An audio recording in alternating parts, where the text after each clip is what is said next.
Selamat malam Om Tobi. Hari ini tanggal 23 Mei 2022. Besok Ira-Ua akan diperiksa sebagai tersangka. Sebagai pengacara dari Ira-Ua, apa tanggapan Om Tobi terhadap pemanggilan Ira-Ua untuk diperiksa sebagai tersangka?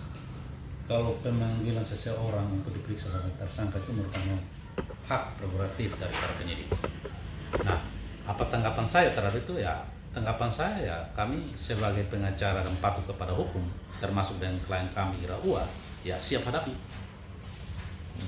Ini Om, ini informasi yang beredar ini penetapan Ira-Ua sebagai tersangka karena atas dasar keterangan dari Santi Mansula dan Ira Fitria yang tertuang dalam, entah tertuang tapi dibacakan oleh jaksa penuntut umum bahwa hidup saya tidak tenang kalau Asih dan lain masih hidup. Masih ada atau masih ada? Yang masih saya ada. tahu itu dalam dakwaan yang kami itu berhubungan dengan Mohon maaf, saya Om. Jadi pernyataan itu adalah jadi di jaksa penuntut umum membacakan dakwaan bahwa katanya hidup saya tidak tenang kalau Asih dan lain masih ada. Masih ada. Oke. Kalau memang kata-kata itu yang tertuang dalam di dakwaan itu diuraikan penjelasan tentang keterlibatan Ira-Ua dalam hubungan dengan pasal 55 itu. Belum dijunto dengan pasal perlindungan anak, dengan pasal 221 segala macam itu ada semua. Nah, kalau kata-kata itu sebenarnya pertanyaannya itu kepada Randi. Yang menjelaksana hal itu adalah Randi. Kenapa? Randi yang melakukan pembunuhan terhadap Astrid karena Astrid membunuh Lael.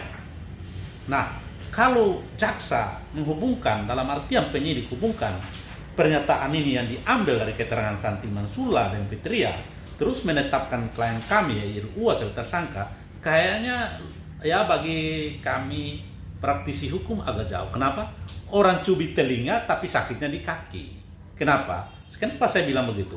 Karena setahu kami, yang kami dampingi Randi, yaitu Randi ketika lakukan pencekikan mengakibatkan Astrid meninggal akibat daripada dia mencekik Lael.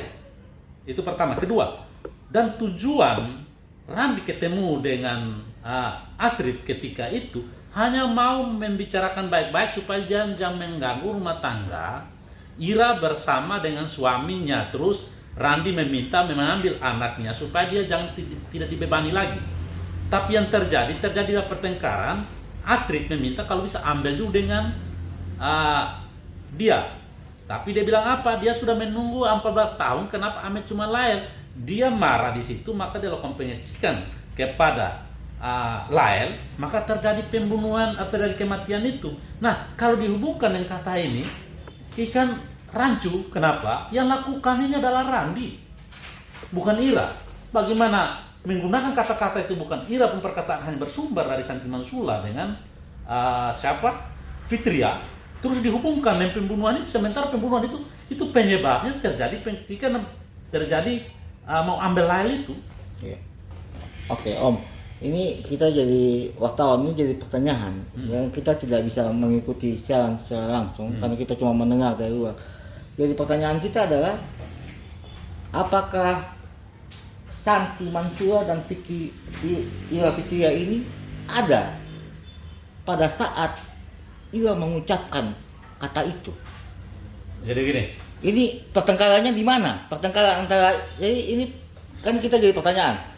Pertengkaran antara Ira-Ua dan suaminya Randi ini bertengkar di mana? Terus menerus. Iya, terus menerus, tapi di mana? Apakah mereka dua ada di lokasi itu? Mereka mendengar secara langsung. Sebenarnya itulah yang nanti kami tanya. Cuma sudah ditanya. Sebenarnya itulah bagian daripada pada saat pemeriksaan saksi.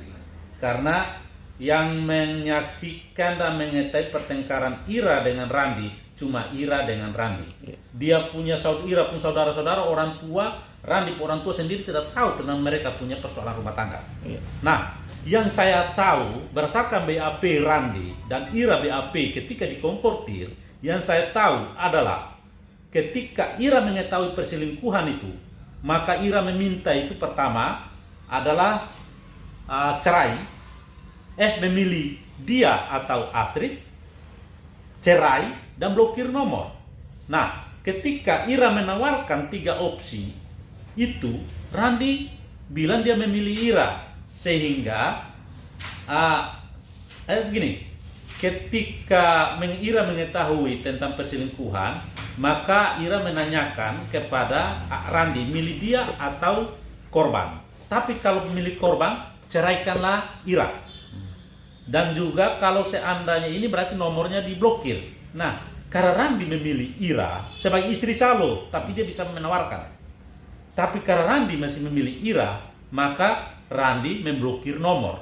Karena ketika terjadi blokir nomor, Astrid ini berusaha untuk mencari, hubungi, baik itu meminta bicara dengan Ira, mau bicara dengan Randi, terus menerus.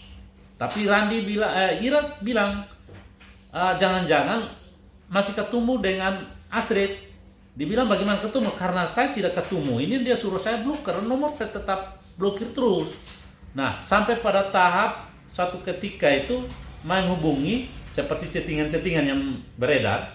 Terus Ira lah hubungi ke Jack Manafek. Nah, pembicaraan itu sudah beredar. Nah, dari situ karena cari terus, Randi juga tidak mau kalau rumah tangga ini mau ketemu lah untuk bicara baik-baik itu. Tapi ya terjadi hal-hal di luar daripada yang rencana Randi untuk bertemu meminta itu anak. Maka terjadilah sampai pada kematian. Oke. Jadi mohon maaf Pak Pengacara, kita kembali pada penegasan yang tadi ya. Saya penasaran sekali bahwa kata hidup saya tidak tenang kalau Astrid dan lain masih ada. Ini keluar dari pernyataan Santi Mansura dan Ira Fitria. Ya, ini Fitria. Kita agak bingung kalau soalnya apakah pertengkaran itu mereka ada di lokasi saat Ira dan Randi bertengkar, ataukah mereka dengar dari katanya? Tanya penyidik, jangan tanya saya. Itu Baik. penyidik yang kembangkan atau mendengar langsung, seperti itu penyidik punya urusan dengan saya. Tapi yang pasti bahwa sebagai kuasa hukum dari Ira, Bapak akan berjuang semaksimal mungkin sesuai dengan apa yang ada. Sederhana sebenarnya. Kalau saya tanya Randi saja, apakah dia bunuh itu Astrid karena bahasa atau apa? That's it. Jangan pakai analisa dari lu, analogi hukum di luar, dilarang undang-undang untuk jadikan orang lain tersangka, korbankan orang. Tanya Randi, dia bunuh karena apa? Kalau Randi bilang bunuh karena ini, oke, silakan. Tapi selagi Randi membunuh karena lain, tidak bisa dimasukkan sebagai tersangka. Itu menurut pendapat saya, bukan menurut pendapat saya. Kalau menurut Randi kan saat pembacaan dakwaan oleh jaksa penuntut umum, Randi secara tegas menyatakan bahwa dia membantah. Karena itu maka pada saat pemeriksaan dari awal Polsek Alak sudah menetapkan pasal 338 sampai Kapolda sampai bagian Humas Polda menerangkan tersangka tunggal. Saya tidak tahu seperti apa sampai muncul ini ketika berkas diserahkan dulu, bentuk penyidik baru dulu muncul ini kata-kata. Saya tidak tahu. Ya, nanti kita uji semua dalam sidang. Kalau menurut saya, tanya Randi saja, dia bunuh pakai kata ini atau bunuh karena masalah lain. Oke. Jadi ini besok kira-kira pukul berapa besok Ira diperiksa di Polda? Kalau periksa di Polda itu ada teman 2 mungkin yang ikut. Kami kan lagi persidangan Randi. Oh ya. Jadi mungkin ya saya tahu mungkin siang. Ira ke Polda itu siang. Apakah besok Pak pengacara bersedia untuk memberikan keterangan setelah pemeriksaan Ira, atau kira-kira kalau besok Ira ditetapkan oleh penyidik untuk ditahan, tanggapan Itu kewenangan penyidik. Tapi ada hak-hak tapi ada juga kalau TKN kami bisa ajukan istilahnya penangguhan penahanan. Tapi itu nanti dipertimbangkan oleh keluarga seperti apa. Tapi kami yakin bahwa penahanan ini karena ada tekanan-tekanan sedemikian rupa, ya bagi kami mungkin kemungkinan kecil. Tapi terserahlah. Terserah. Oke. Baik. Terima kasih Pak Yance. Selamat malam. Malam.